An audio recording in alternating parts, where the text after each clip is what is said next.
the power within. Maybe that's what I can talk about in summary. When the people see me in America or see us in America, they don't even know how did we get to America. Maybe I can give a very short story of mine other than this person who ate cold, who is proud of eating cold food. Weberere himself. um, I'll go professional. I'll go my line of employment. I am known for being dismissed from work, not as a bad worker, but somebody who questions the supervisors, who questions. What I've learned that when you're a civil servant, you're a liar. You lie all through. You're working in the hospital. There's no medicine. You have to lie. You speak through bosses. The bosses speak and represent you. So I started getting problems when I was working.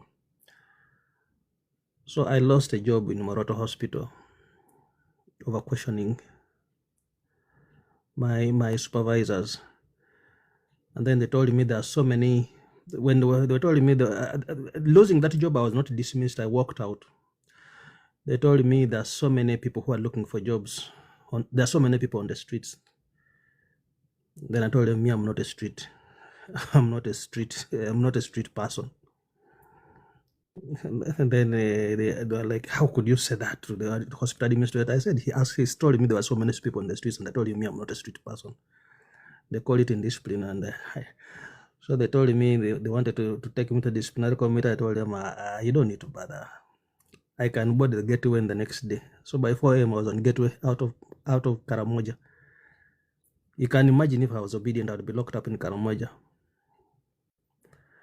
So I left. So one time again, I got another job, and I was taken deep in Achi Valley refugee camp. That is down, almost towards Tanzania. And so when I reached there, I asked for a car. I told them, I want a car to work here. I see so many cars. We have so many project cars. Give me a car for me to stay here because I can't work. I can't live in this refugee camp. I'm not a refugee. Again, they said I was so proud. They dismissed me. I left. Then I got another job with Uganda Red Cross also. My story is just dismissal, so I can. But the most tough one was when I was sent out of Mulago Hospital. That one hurt me. Where you think you have reached the end. And then you're like, what do I do? After losing a job in Mulago, it's not a joke. I lost that one also because I had stood for against prescribing expired drugs. We're using expired drugs, and then I ran to the press. I showed them the drugs. I don't know what was pushing me. You go and pick drugs and go and show in the newspaper. They looked for me and they fired me. Then I got another job in Barra University teaching hospital as a clinical instructor.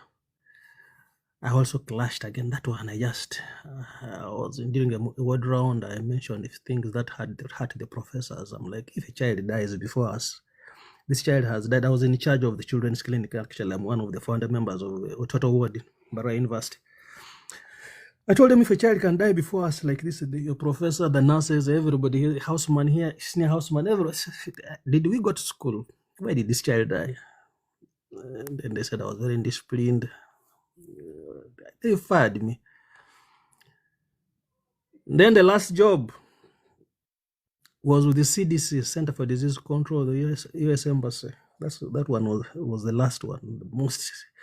I have about 8 dismissals from work. That one I questioned the project. I'm like, the car we drive in here, one car can run a health center. But we drive these cars. I feel so bad because you have employed me in Busia, Stroke Tororo. These are my people. Each time I'm in this car to go and see them, I feel very uncomfortable. They asked me, do you want to walk on foot? I said, no.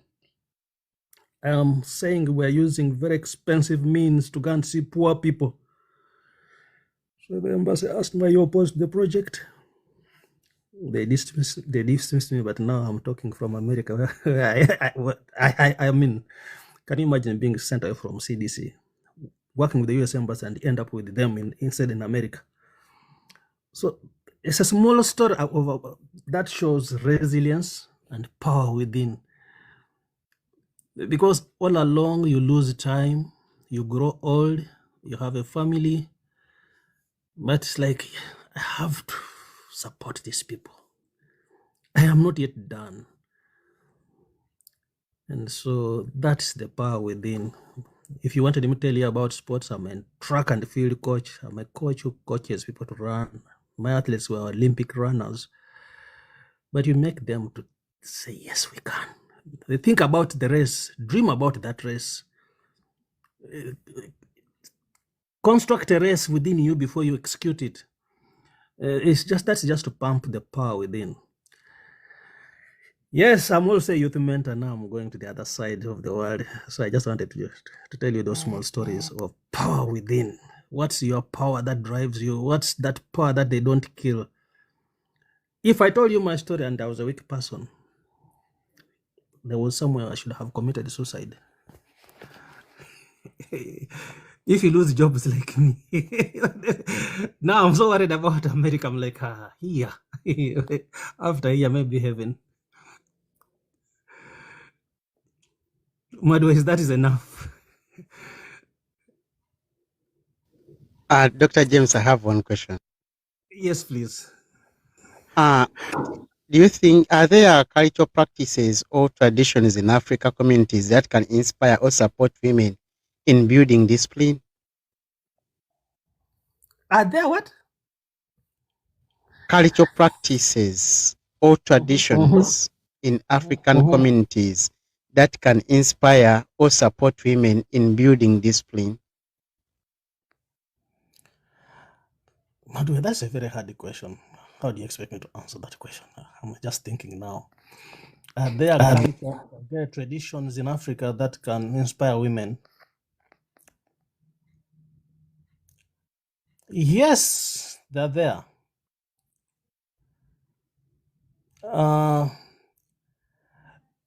What are our cultures? The other day I was speaking to people.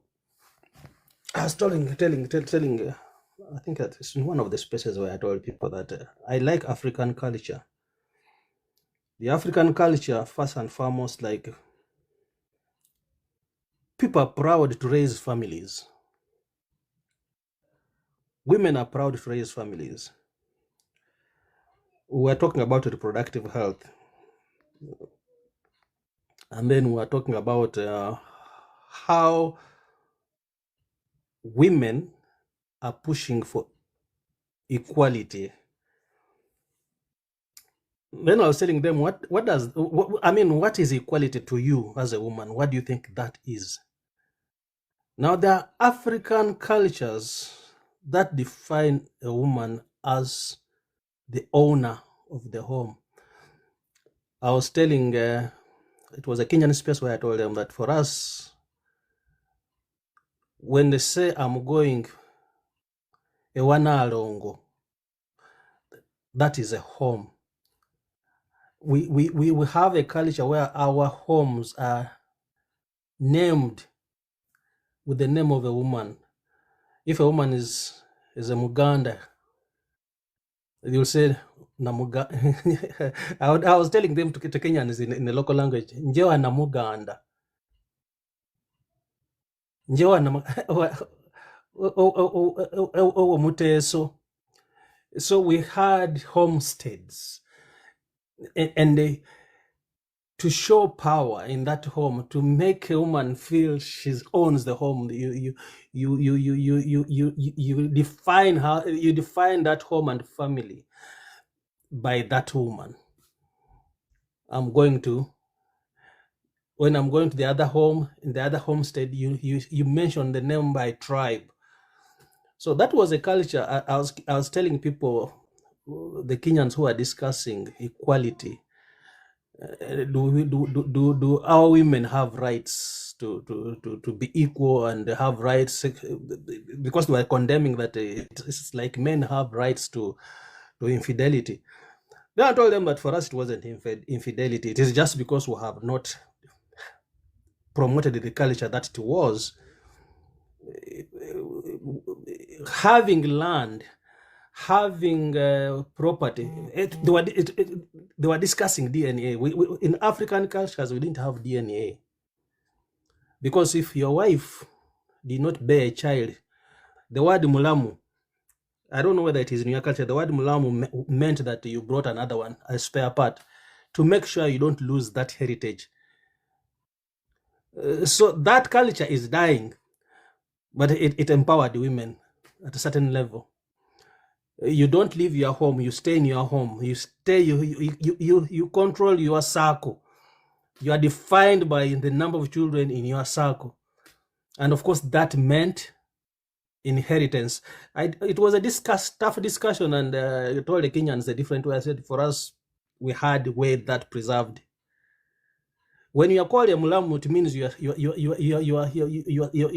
are a second lieutenant to somebody.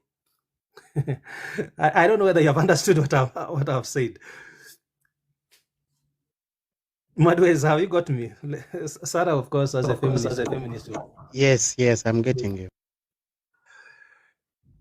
Yes, that is it. That's what I wanted just to say. Thank you, Dr. Jim.